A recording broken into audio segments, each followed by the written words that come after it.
shirka odayaasha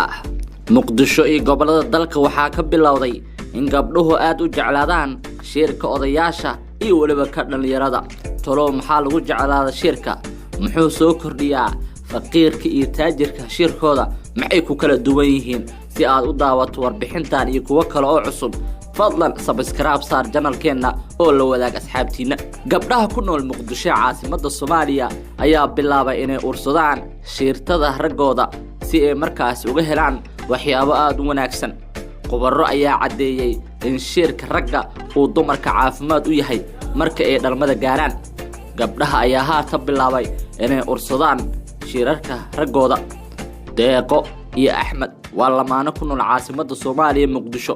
waxa ay baraha bulshada gaar ahaan aalada TikTok ku soo bandhigeen maalin cad iyadoo la wada daawanayo in ninka xaaskiisa uu ka codsado inay ursato kilkishiisa si ay shir kaga hesho hayeeshee waa ay ka aqbashay waxa ayna bilowday inay ursato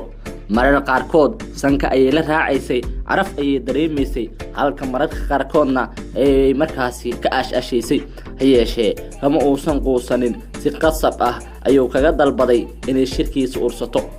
dadkii doonayay in qaybta commentiga ay aragtay uga dhiibtaan ayay ka xirteen si aan loo dhaleeceyn arintan ayaa saacadii la soo dhaafay baraha bulshada aad looga hadalhay